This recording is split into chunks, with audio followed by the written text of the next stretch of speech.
نحمدہ و نصلی علی رسولہ الکریم۔ دیکھیں، عورت کے حقوق کے تو کیا ہی کہنے کہ ان کی سفارش خود رب العالمین نے کی، وعاشروہن بالمعروف، اور رسول اللہ صلی اللہ علیہ وآلہ وسلم نے فرمایا خیرکم خیرکم لآلہ، کہ تم میں سب سے بہتر جو اپنے گھر والوں کے لیے بہتر، اور پھر فرمایا میں بھی اپنے گھر والوں کے لیے بہتر۔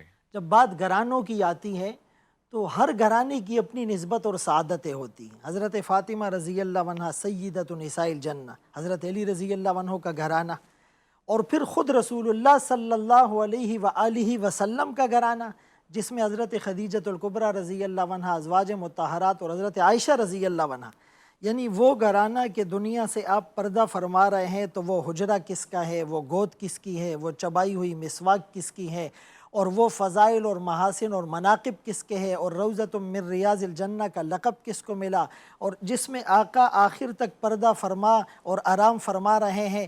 تو اللہ ان ساری نسبتوں کو سلامت رکھے۔ عمل کی اپنی اساس کیا ہے، بجز ندامت کے پاس کیا ہے، رہے سلامت تمہاری نسبت، میرا تو بس یہی آسرا ہے۔ دوسری بات دیکھیں، قرآن کریم نے عورت کو حقوق دیے۔ مہر اس کا حق ہے، فرمایا آتوہن اجورہن فریضہ، اور وآتوا النساء صدقاتہن نحلہ، نکاح اس کا حق ہے، فلا تعذلوہن، ان کو روکو نہیں اور وہ اپنی مرضی سے نکاح کرے۔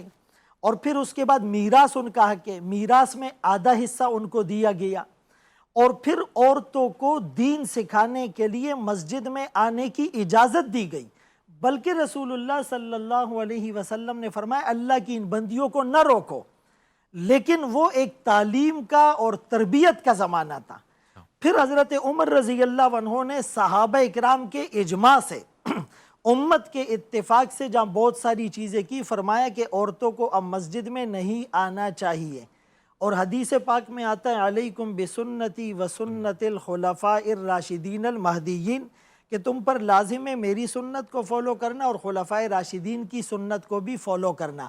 اور حضرت عائشہ رضی اللہ عنہ کا واضح فرمان حدیث کی کتابوں میں موجود ہے کہ اگر آقا اس زمانے کے فتن کو دیکھ لیتے تو وہ بھی عورتوں کو منع فرما دیتے۔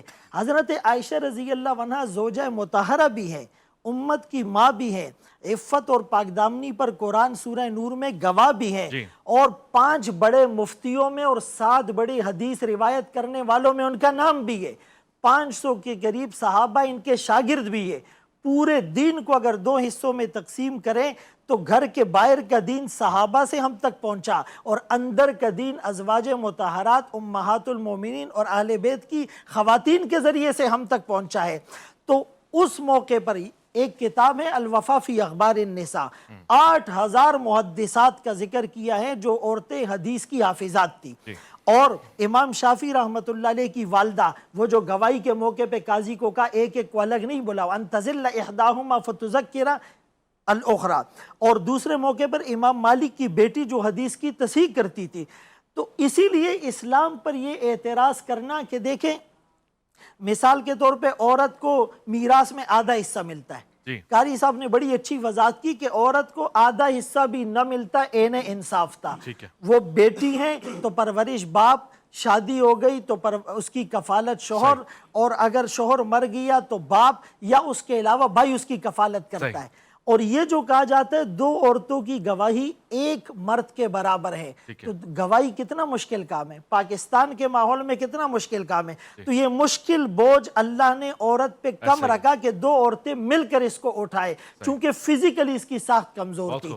اب مسئلہ یہ کہ یہ جو کہا جاتا ہے کہ جی عورت مرد کے ساتھ شانہ بشانہ چلے، مجھے یہ بتایا جائے کہ جو تقسیم ذمہ داریوں کی ہیں، بچہ پیدا ہونا، اس کو دودھ پلانا، اس کی کفالت، یہ ذمہ داریاں مرد اٹھا سکتا ہے؟ تو عورت سے اس کا اصلی بوجھ لیے بغیر اس پہ بوجھ ڈالنا کہ تم نے نوکری بھی کرنی ہے، مزدوری بھی کرنی ہے۔ گورباچوف نے اس زمانے میں کہا تھا کہ دوسری جنگ عظیم کے بعد مردوں کا قحط پڑ گیا تو عورتوں سے اپنی کفالت اور ذمہ داریوں کو پورا کیا گیا تھا۔ یورپ میں قانون بنا کہ عورت کو طلاق دو گے تو آدھی جائیداد عورت کو ملے گی، تو ان لوگوں نے طلاق دینے دینا بند نہیں کی، شادیاں دینا کرنی بند کرنا کر دی بند کر تھی۔ اٹلی کے سپریم کورٹ نے کہا کہ ایک عورت دن میں جس مرد کے ساتھ تعلقات قائم کرے صرف رات مرد کے ساتھ گزارے۔ اسلام کا یہ حسن ہے۔ اب اسلام یہ نہیں کہتا ہے کہ بھائی عورت کے حقوق کا مطلب میرا جسم میری مرضی، نہیں، ہم کہتے ہیں جسم میرا مرضی اللہ کی، مال میرا مرضی اللہ کی، طاقت میری مرضی اللہ کی۔ تو اگر وہ اپنے جائز حقوق کے لیے میدان عمل میں آئے، قرآن اور حدیث اور علماء نے ہمیشہ ان کی تائید کی، اور اللہ اس تائید کو جو ہے انشاءاللہ عملی جامہ پہنائے گا۔